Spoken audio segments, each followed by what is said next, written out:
Hey Canucks fans, does Ryan Kesler belong in the Canucks Ring of Honour? I'm Clay Emo, I'm at Canuck Clay on Twitter. I'm at Clayton Emo on Instagram. I'm the founder of the GLCPC, the Good Looking Canucks Positivity Club. And this is my Canucks take, all in one take. It's Clay's Canucks commentary for Wednesday, November the 4th. This is where you get Canucks insight that's positive and timely.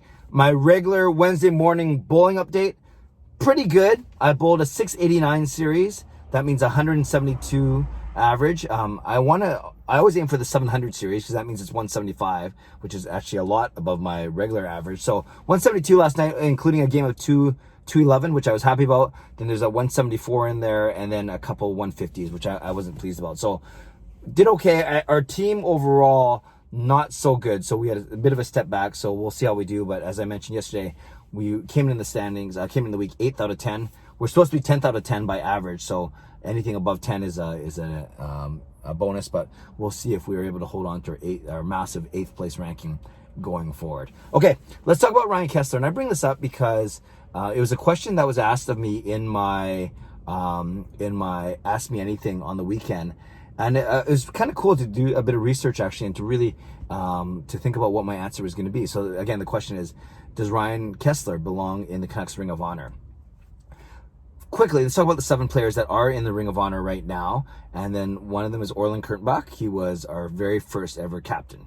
There's Pat Quinn, who won the Jack Adams Award as Coach of the Year in 1992.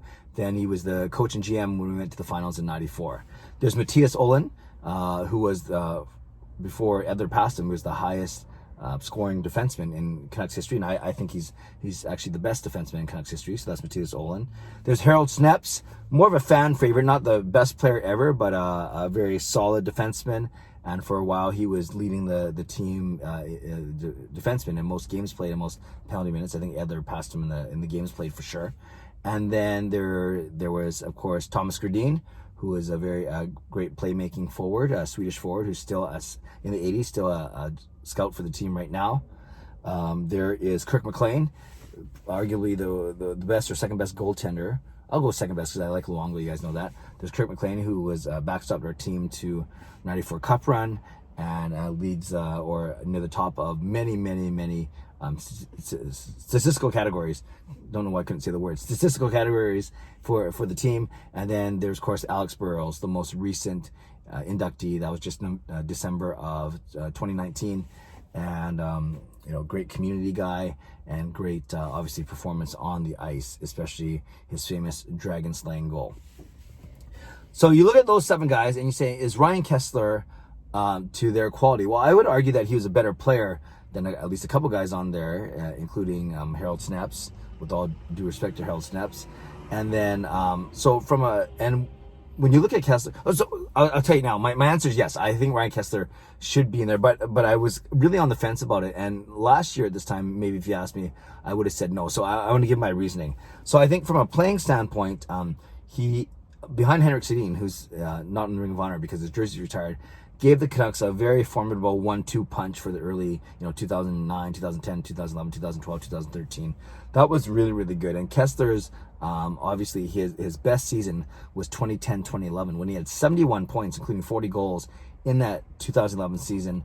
Yet, he won the Selke Award as the best defensive forward in the league. And to be recognized to win any major individual NHL award is a huge accomplishment, and we don't have a lot of those, right? The Sedins and a couple others, but really that's a big one. The fact that he won the Selke Award in a year where he put up 70 points, yet he was obviously a great shutdown centerman, because the Selke goes to the best defensive forward.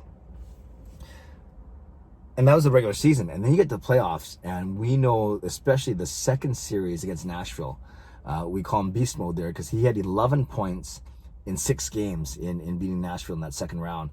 And he was all over the ice. Not only, so in the first round, he had to play shutdown against Jonathan Toews, did really, really well, obviously. Canucks won that series. In the second series, he was good offensively and defensively.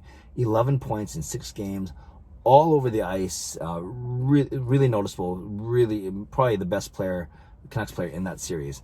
Third series started okay, but then got hurt in the 5th game against San Jose, and then he really struggled, unfortunately, in the finals against Boston, while being still tasked by playing heavy minutes, power play, penalty kill, and of course even strength. So that on the ice, that 2010-2011 season was really, really good for Ryan Kesler. We know that just like Burroughs and Bieksa, they all came up from the Manitoba Moose at the same time. So it wasn't like he was a massively, highly touted prospect. I get his success was more expected than Burroughs, who we know his story, but still, we didn't know what we were getting per se. With the way I paused, not for dramatic effect, because I was thinking where I was going to go next. The way he left the team, not so good. By the 2013-2014 season, he wanted out of Vancouver, and we know what happened. He basically forced the Canucks' hand by giving them only one or two options to trade to, basically the California teams. So he ended up getting traded to the Anaheim Ducks, and we know that there was some animosity there, and a lot of Canucks fans were almost hurt. Canucks fans get like that. They're kind of hurt when Kessler indeed asked to leave the team. And then because of that hurt and because of that, that split, Kessler himself was very nervous when he was invited by the Sedins to be part of their retirement ceremony back in February earlier this year. And I know he was making the media rounds, and I actually was getting a little bit sick of it. I must admit, if you guys were following me back then, I kind of said, what's the big deal? He's making too much. He's trying to make it about himself. I was actually quite harsh on him. And then being at the arena, I know I walked in there saying, well, I'm not going to boo him. Like, no one deserves to be booed, but I'm not going to outright cheer him either. So then the Sedin's retirement jersey game happens. I'm there, and when Ryan Kesler came out, I did clap, but I wasn't like whooping or cheering or whatever like I did for Luongo, Burroughs, or other guys. But you guys remember this. The reaction of the crowd was quite surprising, and it was overwhelming. He probably got one of the biggest cheers of the night, besides the Sedins, of course. So that told me, at least, granted, those are 18,000 fans that paid big money and were in a good mood to be at that game for the Sedins. But that told me, at least from that reaction, that the Canucks fans were willing to forgive Ryan Kesler for, like I said, the way he kind of forced himself away from the team 6 years prior.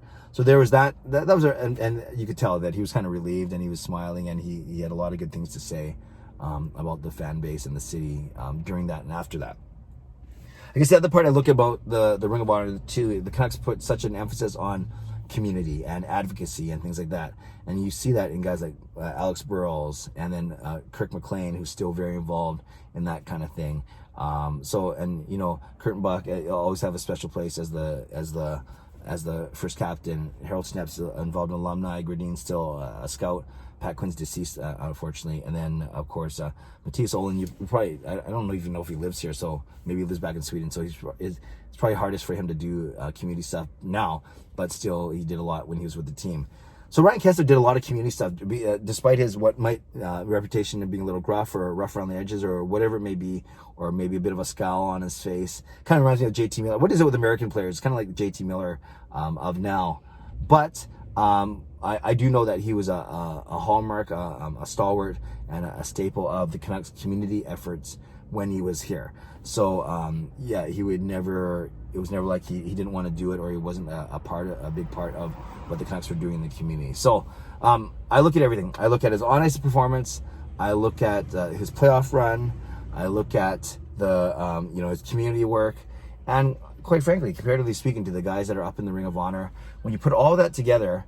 Remember, we're not talking about a jersey retirement here. We're talking about the Ring of Honor. I do think that Ryan Kesler does belong in the Canucks Ring of Honor, and I would not be surprised if he's the next guy named. I think Alex Edler, once Edler retires, he's also a shoe-in. Those are kind of the two guys I do think about a lot that should go up there next.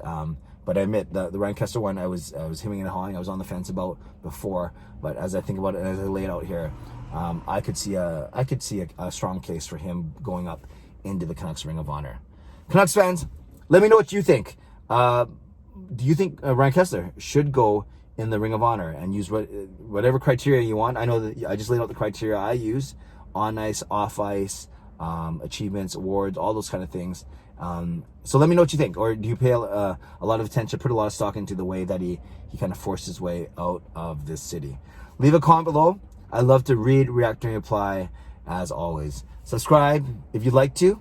Like this video if you like to. And as always, stay safe, stay healthy, take care of yourselves, and take care of each other. Have a great day. God bless, and go Canucks go.